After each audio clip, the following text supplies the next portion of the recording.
सृष्टि के कल्याण हेतु भगवान श्री हरि विष्णु ने जो अवतार लिया उनमें 7वां स्थान रामावतार का है। प्रभु श्री राम से जुड़ी अनेकों पौराणिक कथाएं प्रचलित हैं, लेकिन उनमें से 3 कथाएं ऐसी हैं जो प्रासंगिक एवं तर्कसंगत लगती हैं। शास्त्रों में कहा गया है कि चैत्र मास के शुक्ल पक्ष में नवमी तिथि को अयोध्या के राजा दशरथ के धर्मपुत्र रूप में श्री राम का जन्म हुआ था, जिसे हम रामनवमी के रूप में हर वर्ष मनाते हैं। प्रथम पौराणिक कथा के अनुसार एक बार भगवान विष्णु के दर्शन की इच्छा लिए संकादिक मुनि वैकुंठ आए। तब उस समय द्वार पर जय और विजय नाम के 2 द्वारपाल पहरा दे रहे थे। जब संकादिक मुनि मुख्य द्वार के अंदर प्रवेश करना चाहा, तो जय और विजय ने उन्हें रोक लिया और उनकी आलोचना करने लगे, जिसे अपना अपमान समझ क्रोधित होकर संकादिक मुनि ने उन्हें श्राप दिया कि वह अगले 3 जन्मों में राक्षस कुल में जन्म लेंगे। ये सुनकर दोनों द्वारपाल मुनि के चरणों में गिर गए और क्षमा याचना करने लगे। क्षमा मांगने पर संकादिक मुनि ने जय और विजय से कहा कि मैं अपना श्राप तो वापस नहीं ले सकता, पर 3 जन्मों में तुम्हारी मुक्ति भगवान विष्णु के द्वारा ही होगी, और इस प्रकार इन 3 जन्मों के बाद तुम्हें मोक्ष की प्राप्ति होगी। इस प्रकार पहले जन्म में जय विजय ने हिरण्यकश्यपु और हिरण्याक्ष के रूप में जन्म लिया और तब भगवान विष्णु ने नरसिंह और वाराह अवतार लेकर इनका अंत किया। वही दूसरे जन्म में इन्होंने रावण और कुंभकर्ण के जैसे महान शक्तिशाली राक्षस के रूप में जन्म लिया और तब श्रीहरि भगवान विष्णु ने श्री राम का अवतार लेकर इनका वध किया।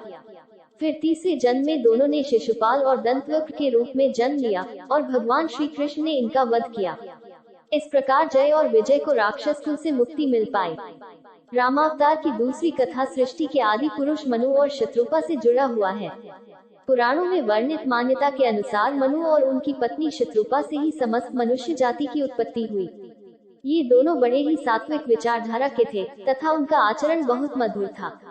वर्षों अपने राजपाट का सुचारू रूप से संचालन करने के बाद वृद्धावस्था में मनु अपने पुत्र को राजपाट की जिम्मेदारी देकर वन में चले गए, जहां उन्होंने हजारों सालों तक भगवान विष्णु को प्रसन्न करने के लिए तप किया।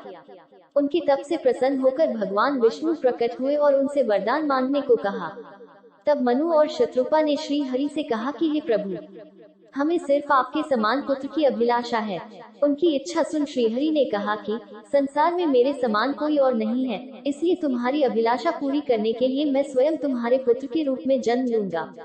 कालांतर में मनु दशरथ और माता शत्रुपा कौशल्या के रूप में जन्म लिए और इनके पुत्र के रूप में जन्म लेकर भगवान विष्णु ने मनु और माता शत्रुपा को दिए वरदान को निभाया, जो श्री राम अवतार कहलाए। तीसरी पौराणिक कथा के अनुसार एक बार देवर्षि नारद को अभिमान हो गया था कि उन्होंने कामदेव पर विजय प्राप्त कर लिया है।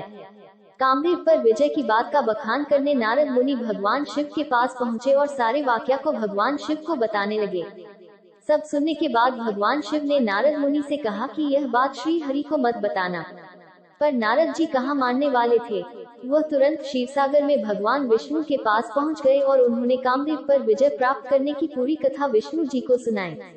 तब भगवान विष्णु शीघ्र समझ गए कि नारद जी को अहंकार ने घेर लिया है। फिर नारद मुनि के अहंकार को नष्ट करने के लिए भगवान श्रीहरि ने एक उपाय सोचा। भगवान विष्णु ने एक माया नगरी की रचना की, जिसे नारद समझ नहीं पाए। वहाँ के राजा की सुंदर पुत्री पर नारद जी मोहित हो उठे और उससे विवाह की सोचने लगे। फिर विवाह की कामना के साथ नारद जी भगवान विष्णु के पास वापस वैकुंठ पहुँचे, जहाँ उन्होंने खुद को रूपवान और सुंदर बनाने की विनती की, जिस पर विष्णु जी ने कहा, हे देवर्षि, आप निश्चिंत होकर स्वयंवर में जाएं। हम वही करेंगे जो आपके और इस जगत के कल्याण के लिए अच्छा होगा। श्री विष्णु के आश्वासन के बाद नारद जी को पूर्ण विश्वास था कि स्वयंवर में राजकुमारी सिर्फ उन्हीं का वरण करेगी। लेकिन उनका भ्रम तब टूट गया जब राजकुमारी उनकी तरफ देखे बिना वरमाला किसी और के गले में अड़ाल दी। नारद जी श्री विष्णु की लीला से बिल्कुल अनभिज्ञ थे और निराश होकर जैसे ही आगे बढ़े तो वहां अवस्थित जलकुंड में अपना चेहरा देखकर दंग रह गए। उन्होंने देखा तो उनका चेहरा एक बंदर की भांति था, जिससे नारद जी क्रोधित होकर बैकुंठ गए, जहां उस कन्या को भगवान विष्णु के बगल में देख और क्रोधित हो उठे और भगवान विष्णु से कहा कि जिस प्रकार आपने बंदर के समान मेरा मुख बनाकर मेरा उपहास कराया है, मैं भी आपको शाप देता हूँ कि आप पृथ्वी पर मनुष्य अवतार रूप में जन्म लेंगे और आप जिसका रूप देकर मेरा मजाक बनाया है, उन्हीं बंदरों से आपको मदद लेनी होगी। साथ ही आपके कारण जिस प्रकार विगत कुछ दिनों से मैं स्त्री वियोग की अग्नि में जला हूँ, ठीक उसी प्रकार आपको भी एक स्त्री के वियोग में तड़पना होगा, उसकी विरह की अग्नि में जलना होगा। नारद मुनि के इसी श्राप के कारण भगवान विष्णु ने धरती पर मर्यादा पुरुषोत्तम भगवान श्री राम के रूप में अवतार लिया, और देवी सीता वो स्त्री थी जिनसे दूर होने का विरह प्रभु श्री राम को वनवास काल में सहना पड़ा। अगर आपको ये जानकारी अच्छी और रोचक लगी हो तथा आपने अभी तक मेरे चैनल काव्य कोमल को लाइक एवं सब्सक्राइब नहीं किया हो, तो प्लीज इस चैनल को लाइक एवं सब्सक्राइब करें। आपके सकारात्मक प्रोत्साहन से ही हम और बेहतर एवं रोचक जानकारी आपके समक्ष लेकर उपस्थित होंगे। धन्यवाद।